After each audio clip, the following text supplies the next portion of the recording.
her manner unusually distracted. "Do you have a few minutes to spare, Boone? I'm in need of advice." "Celeste Blessing needs advice?" At that, the world seemed to tilt on its axis. Boone gave his visitor a closer look. Celeste didn't look like her usual serene self. A worry frown deepened the creases on her brow, and the customary twinkle in her sky-blue eyes had most certainly dimmed. Concerned, he spoke with conviction. "I absolutely have time for you." In addition to the sideboard and his desk, Boone had furnished his office with a seating area that included a small sofa, a coffee table, and 2 chairs. He motioned toward the chairs and asked, "May I get you something to drink?" "Sparkling water, if you have it, please," Celeste replied, sinking onto the sofa, as if she carried the weight of the world around with her. "I do."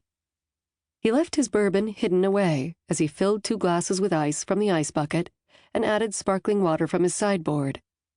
He handed his visitor one of the glasses. Celeste tossed back her water like he'd done his whiskey moments before. Concerned, Boone brought the bottle of water with him and set it on the coffee table as he took a seat to the older woman's right. "What can I do for you, Celeste?" She folded her hands prayerfully in her lap. "It's my cousin. She's in a bit of a mess. Actually, she is a bit of a mess.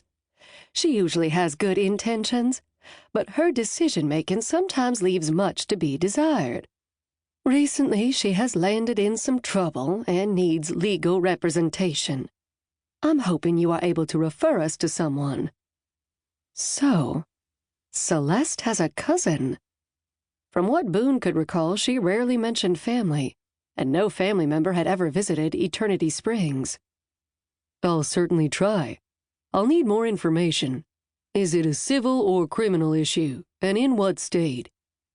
"Virginia, nothing criminal. Well, perhaps a little bit criminal. Angelica is passionate about her interests and causes, and that can be a very positive thing. Unfortunately, this time her passions led her to involvement with a group who stepped over the proverbial line and caused some, well, I guess one would call it vandalism. Angelica admitted responsibility for her part in the debacle. She made reparations, but now she's being threatened with a personal injury lawsuit that she claims is frivolous. And there's something about her being forced from her home. I advised her to seek representation from the beginning, but she didn't listen to me." Celeste rubbed her temple with her fingers and added, "She never listens to me." Not too bright of Angelica.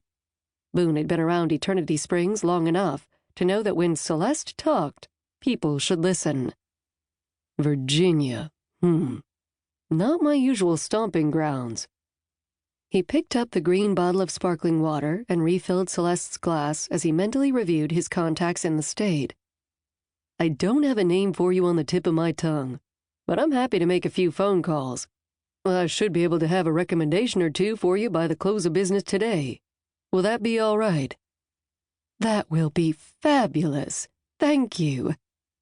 Celeste smiled with relief, but when she continued, exasperation riddled her tone.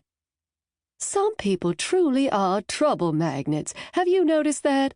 And almost every family seems to have one." Boone sneaked a longing glance toward the sideboard, where his drink remained hidden. "Oh, yeah, I've noticed. In my family, the trouble magnet is me." Celeste continued, "That sounds uncharitable, and I don't mean to be unkind. Angelica truly is a good person whose heart is in the right place. You'd like her, everybody does. But the woman is stubborn.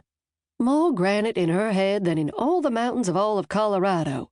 And when Proverbs says, 'Idle hands are the devil's workshop,' the good book might as well be talking about my cousin. As long as she has a project keeping her busy, she does all right. It's when she's bored that she gets into mischief and manages to land herself in these situations. In the heat of the moment, she won't listen to good advice. Too many times she's her own worst enemy." Boone rolled his tongue around his mouth. Sounded more and more like he and Angelica had a lot in common. "About this referral,"